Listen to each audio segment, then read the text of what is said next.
Hello everyone. हम लोग जो है बात करने वाले हैं इस वीडियो में soft skills and interpersonal communications के बारे में। ठीक है। ये जो है हमारा सब्जेक्ट है ह्यूमन रिसोर्स का। ठीक। इसमें हम लोग जो है पीवाईक्यू सॉल्यूशन देखेंगे, जो 2023 का पीवाईक्यू सॉल्यूशन होगा, और ये पीवाईक्यू सॉल्यूशन का पार्ट 1 है। ठीक है, तो आप मेरा बाकी का पार्ट जरूर देखिएगा। ठीक ना। चलिए हम लोग देखते हैं। जो पहला क्वेश्चन होता है वो हमारा ऑब्जेक्टिव होता है, 10 में से कोई 7 बनाना होता है। ठीक है, लेकिन यहाँ पे प्रॉब्लम क्या है कि इस बार ऑब्जेक्टिव नहीं पूछा है, आपको हर एक क्वेश्चन का आंसर लिखना पड़ेगा। जैसे कि मान के चलिए पहला क्वेश्चन हमसे क्या पूछा, डिफाइन इमोशनल इंटेलिजेंस। तो ये जो शब्द है इमोशनल इंटेलिजेंस, पहले हम लोग इसका मतलब समझते हैं। ठीक है, इमोशनल इंटेलिजेंस का मतलब समझते हैं। तो इमोशनल इंटेलिजेंस का मतलब होता है भावनात्मक समझ। क्या होता है इसका मतलब? इसका मतलब होता है भावनात्मक समझ।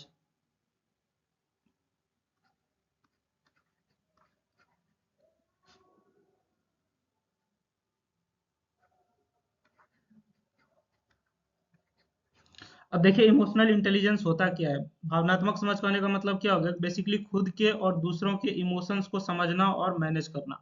इसका मतलब क्या हो गया कि आप अपना खुद का और दूसरे का इमोशंस को समझ रहे हैं और उसको मैनेज कर रहे हैं।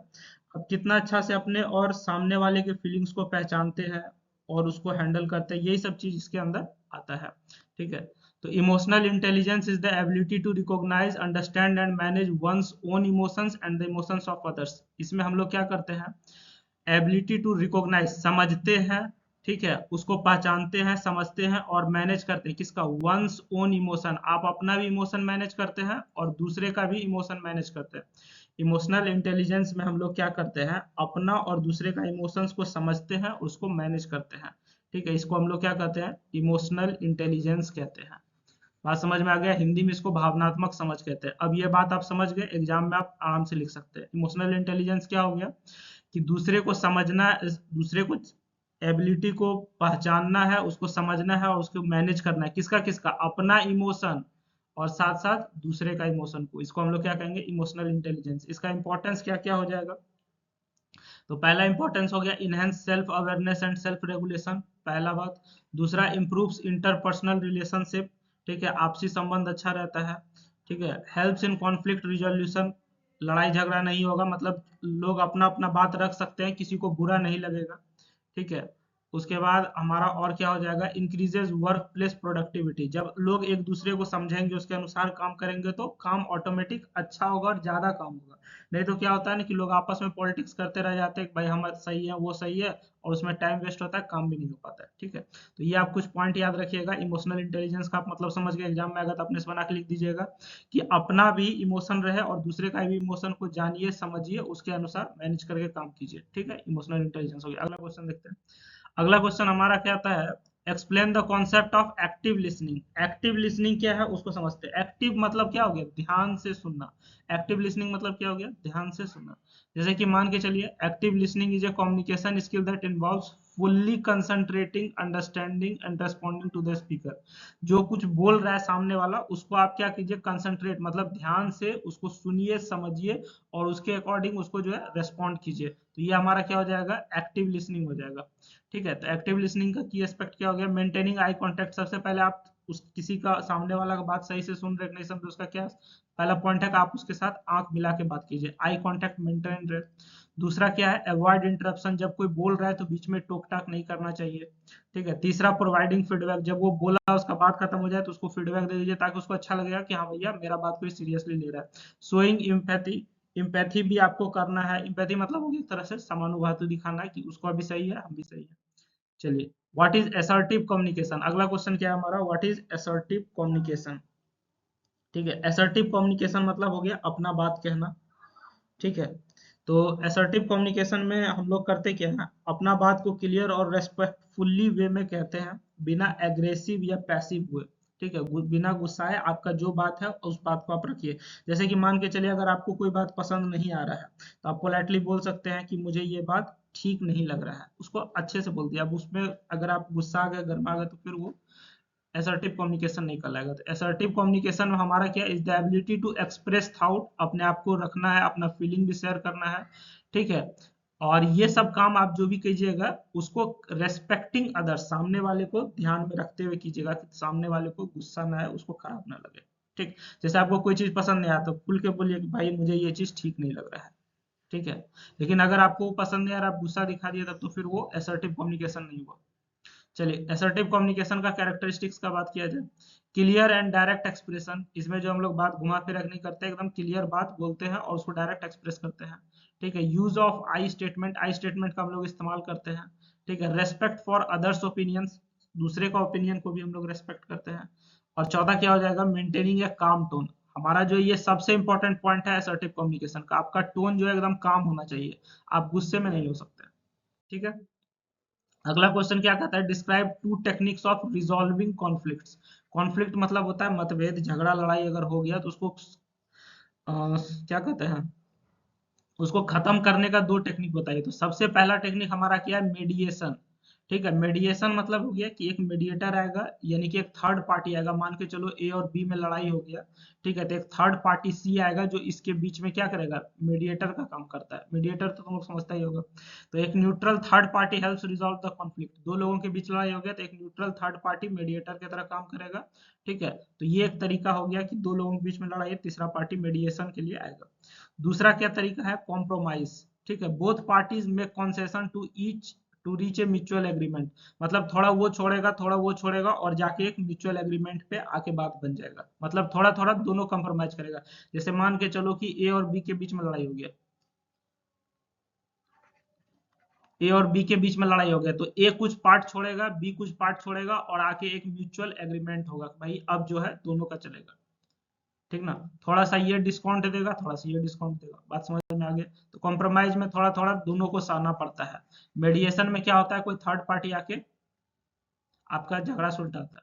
चलिए अगला सवाल क्या है, अगला सवाल है हमारा, explain the importance of empathy in work place. Empathy का क्या इंपॉर्टेंस है, इम्पैथी मतलब क्या हो गया, समानुभूति, भूति इसको आप कह सकते हैं, समानुभूति कह सकते हैं, सहानुभूति नहीं, समानुभूति कह सकते हैं इम्पैथी का मतलब। तो वर्क प्लेस मतलब जहाँ पे कोई काम करता है, ऑफिस वगैरह हो गया, तो वहां पे इम्पैथी का क्या इंपॉर्टेंस है। ठीक है, एम्पैथी मतलब क्या हो गया, दूसरों के फीलिंग्स को समझना और उनके पर्सपेक्टिव से सोचना, कि मतलब जो सामने वाला क्या सोचेगा उसके अकॉर्डिंग अपना बात को रखिए और सोचिए कि उस पे क्या बीत रहा है। बात समझ में आ रही है, मतलब आप दूसरों के शूज में खुद को रख कर देखते हैं कि उनको कैसा लग रहा होगा। बात समझ में आ रही है। चलिए, तो इसमें अगला हम लोग पॉइंट समझते हैं, builds strong relationship among employees. मतलब आप क्या करते हैं, जो भी वहां पे एम्प्लॉय है उस सबके बीच में आपस में क्या होता है, एक स्ट्रॉन्ग रिलेशनशिप बिल्ड होता है। ठीक है, दूसरा क्या हो गया, enhance team work and collaboration. जब आप एक दूसरे का समझ रहे हैं कि भैया उसको कैसा लगेगा, वो कैसे सोचता है, तो उसके अकॉर्डिंग जब आप काम कीजिएगा तो क्या होगा, टीम वर्क बढ़ेगा, सॉरी टीम वर्क इंक्रीज करता है, अच्छा टीम वर्क देखने को मिलता है, कोलैबोरेशन आपस में होता है, लोग एक दूसरे का कमी और उसका सोचने समझने का तरीका यहाँ जानते हैं। ठीक है, reduce work place conflict. Work place conflict मतलब जहां पे आप काम करते हैं वहां पे मतभेद कम होता है, लोग एग्रीमेंट एग्री हो जाते हैं हर एक बात पे। ठीक है, क्योंकि उसको मालूम है कि सामने वाला क्या सोचेगा, कैसे सोचेगा, उसको सब कुछ मालूम रहता है। Improves job satisfaction and motivation. Job satisfaction मतलब जिसको जो काम मिला हुआ उससे वो सेटिस्फाइड है। ठीक है, और एक दूसरे को मोटिवेशन भी मिलता है कि भैया हमको ऐसे काम करना, उसको वैसे काम करना, उसका ये काम है, मेरा ये काम है। ठीक, चलिए list any two leadership style. कोई भी दो लीडरशिप स्टाइल समझाइए। लीडरशिप मतलब क्या होगा, किसी भी समाज को या किसी भी समुदाय को लीड करना, मतलब उसका एक नेता तैयार करना। तो इसमें आता है एक ऑटोक्रेटिक। ठीक है, हिस्ट्री वगैरह पढ़ोगे तो आपको मालूम होगा ऑटोक्रेसी। ठीक है, ऑटोक्रेटिक होता है the leader makes decision without consulting others. राजा जो भी है वो अपना डिसीजन खुद लेगा बिना किसी से पूछे हुए। ठीक है, ऑटोक्रेटिक में क्या होता है कि आपको जो मन में आएगा आप डिसीजन ले लीजिएगा बिना किसी से पूछे हुए।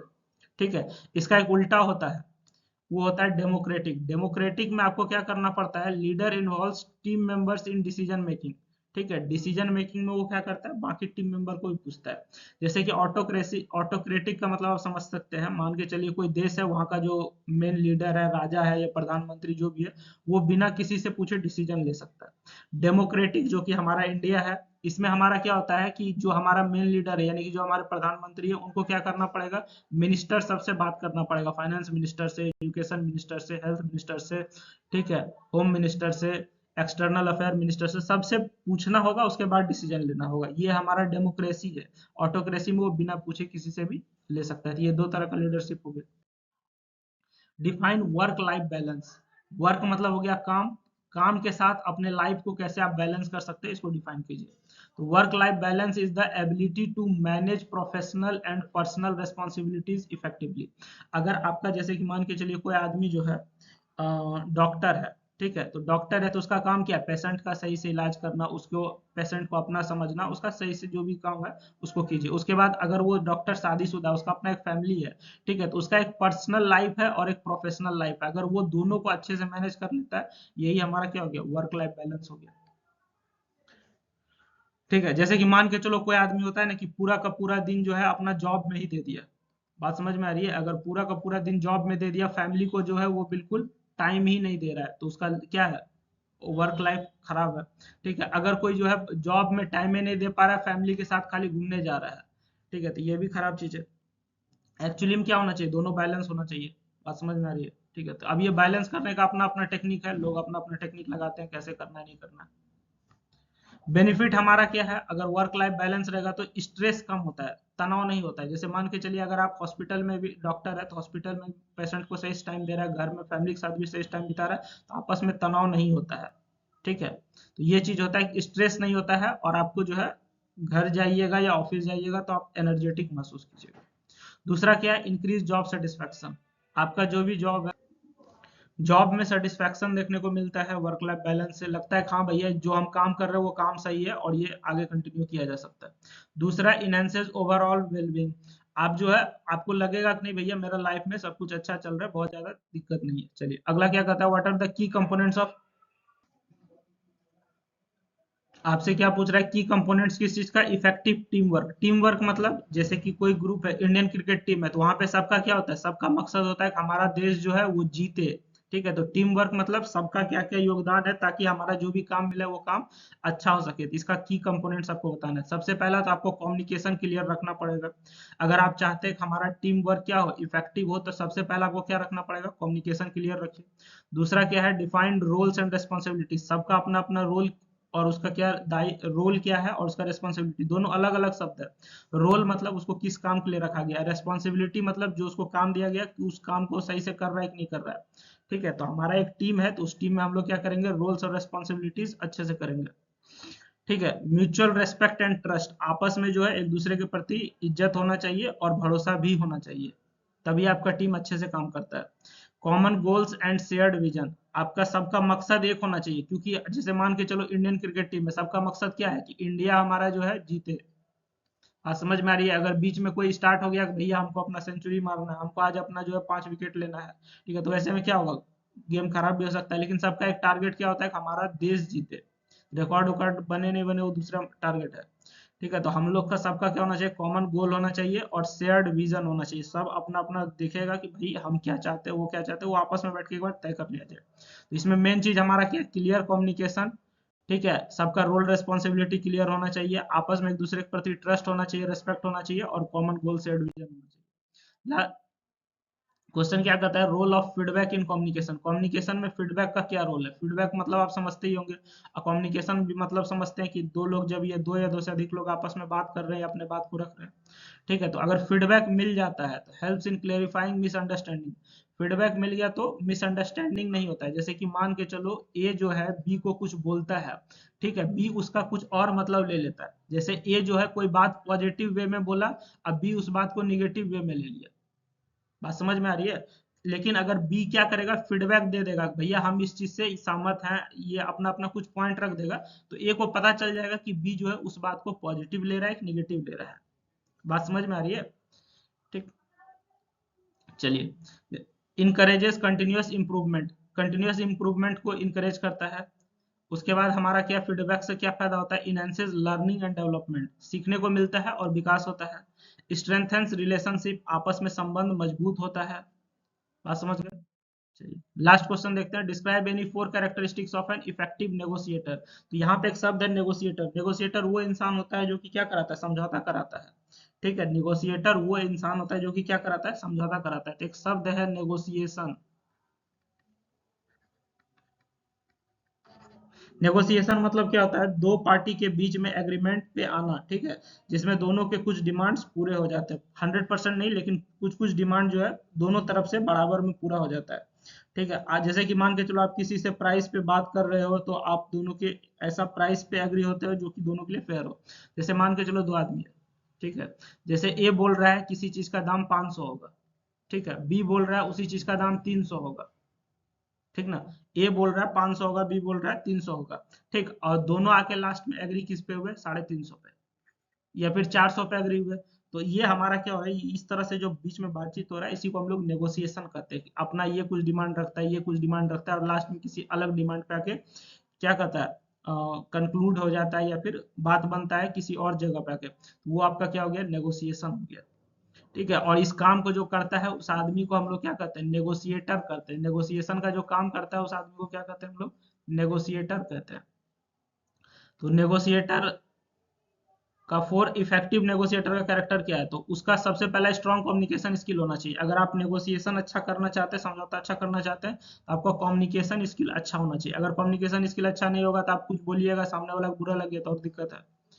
बात समझ में आ रही है, ability to listen and understand others perspective, दूसरे का क्या पर्सपेक्टिव है उसको आपको सुनना भी है और उसको अच्छे से समझना भी है, तभी जाके आप अच्छा नेगोशिएटर बन सकते हैं। Problem solving and critical thinking abilities, उसमें प्रॉब्लम सॉल्विंग और क्रिटिकल थिंकिंग होना चाहिए। ठीक है, जैसे कि दो लोग अगर किसी बात पे सहमति नहीं कर रहे, जैसे अभी ये तो आपको एग्जांपल दिया ना कि ये 500 बोल रहा है, ये 300 बोल रहा है, तो कोई जरूरी नहीं कि हर बार बात पैसा का ही हो, कुछ और चीज का भी बात हो सकता है। ठीक है, तो वैसे कंडीशन में आपको क्या होना चाहिए, प्रॉब्लम सॉल्विंग होना चाहिए और क्रिटिकल थिंकिंग एबिलिटीज होना चाहिए, कॉन्फिडेंस एंड अडेप्टेबिलिटी होना चाहिए। बात समझ में आ रही है, तो एक अच्छा नेगोशिएटर में ये सब जो है गुण होना चाहिए। चलिए अगला क्वेश्चन क्या है, हमारा क्वेश्चन क्या है, discuss the role of communication skills in team building and collaboration. Team building और कोलैबोरेशन, देखिए क्या कर रहा है, कोलैबोरेशन, टीम बिल्डिंग और कोलैबोरेशन में कम्युनिकेशन स्किल का रोल, तो इसमें हम लोग सबसे पहला देखते हैं, इनहेंसेस क्लैरिटी एंड अंडरस्टैंडिंग। ठीक है, अगर कम्युनिकेशन स्किल अच्छा है तो आपको क्लैरिटी मिलेगा और एक दूसरे को समझने का मौका मिलेगा। इंश्योर्स दैट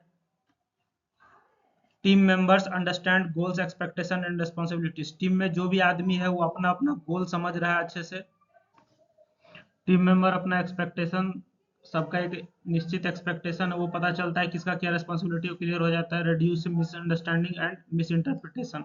ठीक है, आपस में जो है कोई तरह का मिसअंडरस्टैंडिंग नहीं होता है, एकदम कॉन्सेप्ट क्लियर है भाई, हमारा जो भी होना चाहिए काम अपने गोल ओरिएंटेड होना चाहिए, हम लोग टीम क्यों बनाया उसलिए काम होना चाहिए, इसलिए कम्युनिकेशन स्किल अच्छा है। आपस में लोग एक दूसरे को समझ रहे हैं, बात कर रहे हैं, ठीक है, तो वो ज्यादा अच्छा है। दूसरा क्या, promotes active listening. Active listening क्या होता है कि अगर ग्रुप में जो भी है, टीम में जो भी आदमी है, सबका कम्युनिकेशन स्किल अच्छा है तो लोग एक दूसरे को सुनते हैं, ठीक है, और उसके अकॉर्डिंग रेस्पॉन्ड करते हैं, वो क्या कर रहा है, वो क्यों कर रहा है, उसको लोग समझते हैं। ठीक है, और क्या होता है, म्यूचुअल रेस्पेक्ट बनता है, एक दूसरे के प्रति जो है रेस्पेक्ट बनता है और एक दूसरे पे ट्रस्ट होता है, जिससे कि हमारा टीम जो है बहुत आगे जाता है। बात समझ गए, encourages open and honest dialogue. ठीक, हमारा इसमें क्या होता है, ओपन और ऑनेस्ट डायलॉग देखने को मिलता है, एक तरह का ट्रांसपेरेंट वर्क इन्वायरमेंट होता है, मतलब जो भी है सब कुछ ओपन है, किसी से कुछ छुपा हुआ नहीं है। ठीक है, जहाँ पे मेंबर्स जो है वो कंफर्टेबल महसूस करता है, भाई मेरा भी आइडिया सुना जा रहा है और मेरा भी बात माना जा रहा है। ठीक है, दूसरे को भी हमारा आइडिया अगर काट रहा है तो क्यों काट रहा है वो भी वो क्लियर बताएगा।